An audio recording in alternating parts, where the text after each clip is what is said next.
Lycka till!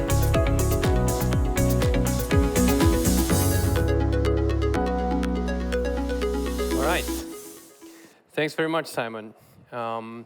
So, when I got the question, do I want to present at Smart Commerce?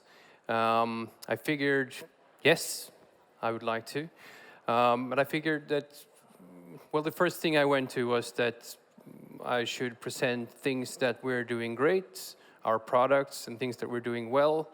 But then I thought, nah, maybe that's a little bit boring. So instead I switched it totally around. And today I'm going to speak about our problems, our luggage, and our challenges that we're facing in the payments industry right now. So, and of course, how we are trying to reshape our organization going forward. Firstly, just shortly about Collector, so you know who we are. We want to be the #1 choice for large merchants and partners in the Nordics. We're part of Collector Bank. So Collector Bank is about 500 employees and we're 60. We have 4,000 merchants and we offer, what we pride ourselves is that we have a great B2C offering and a great B2B offering as well. Myself, I've been working in different capacities in Collector for about 3.5 years now. I really love product development and shaping organizations in order to provide more value to every stakeholder. Currently, I'm responsible for our core platform team, and that is a tough job. That's basically everything from invoicing down to making sure that the payments go all right out to our merchants. I'm also responsible for our app and our after-sales experience, as we call it, but I'll get into that later as well. So, I think it was about 2 years ago that we at Collector identified that we had some major problems. The revenues were not going in the same direction that they used to, and the costs were still going in the same direction as they used to. So basically, we sat down in a large room trying to figure out what has changed in the payments market. Why, when we're doing exactly the same as we did a couple of years ago, is it going in a different direction? And just what we identified was that a couple of years ago, we went from enabling transactions, but talking to customers today, they were actually asking us the questions, how can you help me sell more? So there's a transformation, right? We were very good, or we are very good at gathering data, but we did it only for internal purposes, you could say. And what the market was actually wanting from us was to provide them with insights based on the data that we were gathering. Looking back, we were a supplier, but what was asked of us now was more of a business partner. Help me sell more. And we thought, we're onto something here. So what do we do about it? We sat down again, trying to figure out what our strategy was. That was the first thing. We didn't have a clear strategy, so let's formulate one. And that's basically our vision that you're looking at right now. So that was the outcome of that. We want to be the #1 choice for large partners and merchants in the Nordics. And what does that mean? It means that if we want to help them sell more, provide insights to merchants that help them sell more, and be a business partner, it means that we need to work closer with our merchants. That also means not working with certain type of merchants that we don't want to work with. We can't have too many small merchants, for example. We need to put the effort in where the effort is needed. We wanted to go from delivering features that the customers were asking about to delivering actual value. It's a major change if anybody's been working in an IT organization. We wanted to solve problems, not requests. And we wanted, in order to do all of these things, we needed actually to get everybody in the organization working on taking the product forward, because previously it was only a few people. And I think we find a lot of the reasons why it looked that way when we look at what our organization looked like at that time. So we basically had 3 IT teams. We had the platform team where everything was like the core system. We had a web team that worked only on the web-based after-sales solution. And then we had the checkout team working with our checkout product. This constellation meant that as soon as a request came in, we needed basically 3 teams to be involved in solving any type of feature or request. It was inefficient. What we also identified was that there was a disconnect. There was a clear disconnect between the IT teams who were developing the solutions and the actual customers, because the requests came in from the customers. They came into our merchant services team, who were our, you could say, second line support. They were doing the integrations for the customers. They were in contact with them when problems occurred, and they were discussing things with our customers. So sales and merchant services were communicating that to business development teams, who were then communicating that to the IT teams. We had 2 product managers sitting outside of the teams, and we had a lot of conflicts and a lot of miscommunication, and it was a little bit like, you know, the whispering game. Somebody whispers something over here, tells it to somebody, tells it to somebody, and tells it to somebody, and then it's something else coming out in the other end.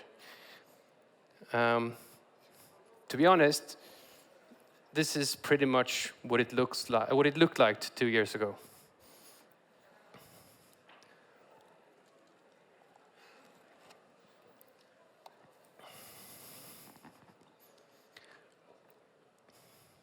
I love Dilbert. All right. So what have we done so far? That was 2 years ago.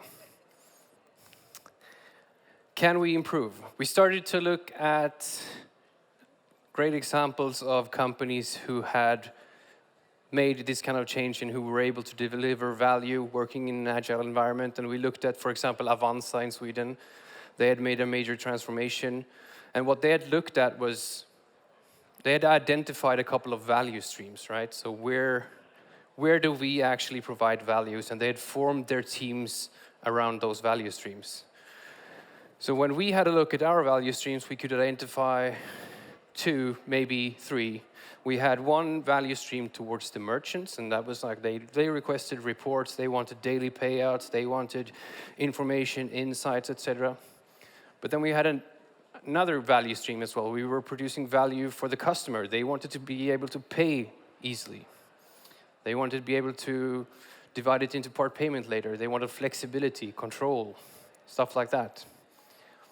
So mapping up the different kind of journeys that we had, we thought maybe we could form teams around this instead of forming teams around systems, as we used to before.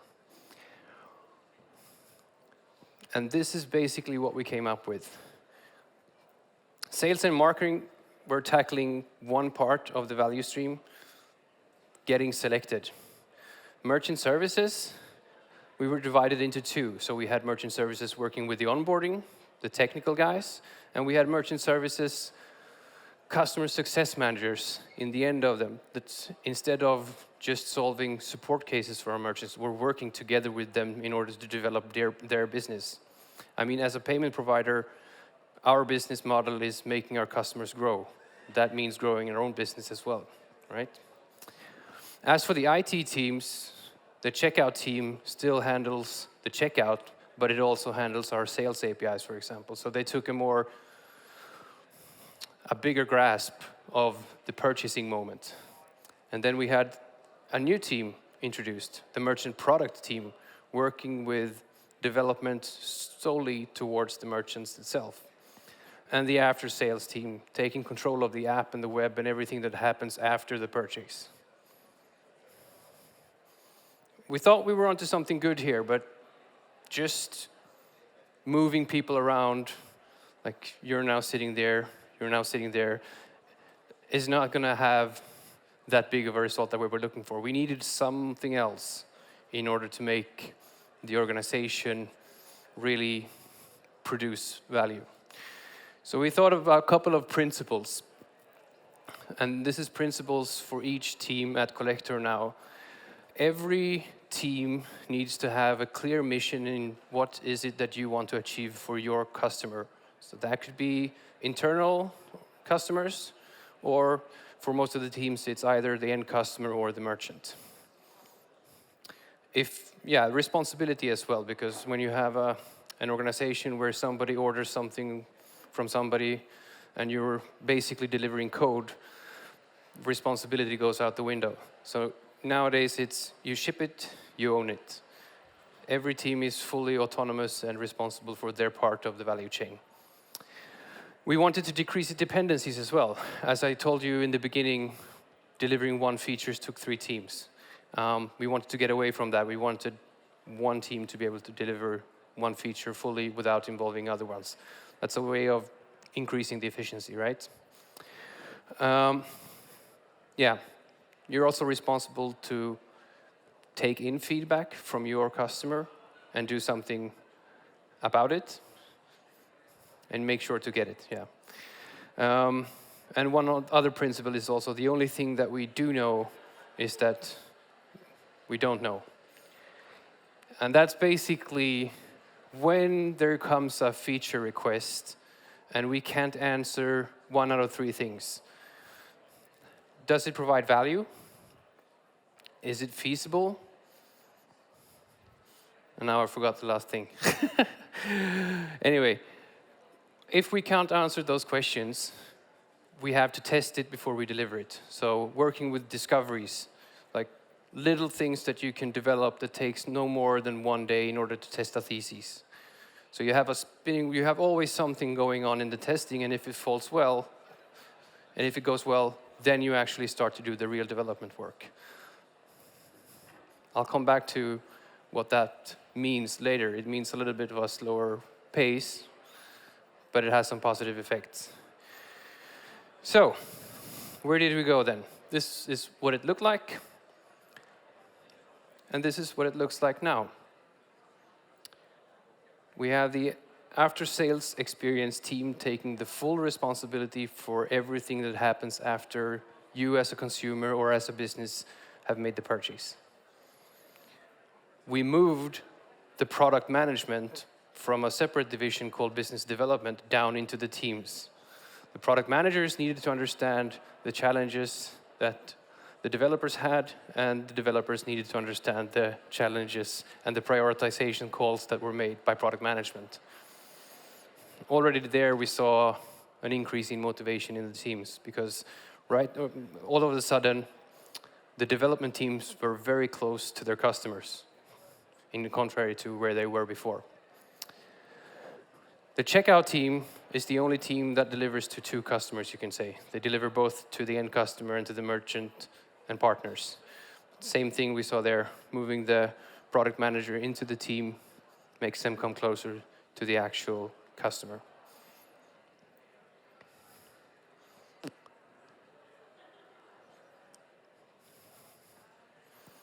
All right, I'm a little bit ahead of schedule, but let's discuss some of the results that we have seen.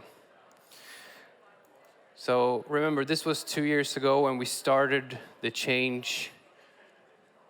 I think we started to move people around last spring. So we haven't really seen the full effect of the whole change yet. But what we can say is that our 2019 was way better than our 2018 in terms of financial results. And we do a survey each year on how motivated people are and how well they like to work in the company. And there we can actually see, in terms of the IT teams, a great spike in their thinking it's fun to go to work, which is great for me to see leading the IT teams. eNPS, for those of you who don't know it, is a measurement of how likely it is for you as an employee to recommend your own products to a friend or somebody close to you. That was fairly low when we started this work and is now actually fairly high. which is also positive, because when you have employees that are proud of the things that they deliver, that means that it will probably go quite well out on the market as well. Dependencies are beginning to decrease. We are now able to deliver one feature in an entire team without involving all of the teams. But to be honest, we deliver slightly less things, but the things that we deliver have a much higher value, or at least a testable value. So that was what I was going to come back to you. By doing the discovery process, instead of just saying that, okay, we need e-invoicing in Finland, let's try it on one merchant and see, is it something that somebody wants? And then if we have a success story there, we've spent one day of testing it, then we roll it out and do the big implementation. That would probably take a couple of weeks or at least a month to do. So instead of doing those things, we're failing fast instead of failing slow, as we did before. And that, I think, is the big thing that we're making a big difference. All right. I'm ahead of schedule, but I think you'll manage. I just want to leave you with a quote from Steve Jobs. It might be a bit tacky, but something that I really think is thought-worthy. Thank you very much.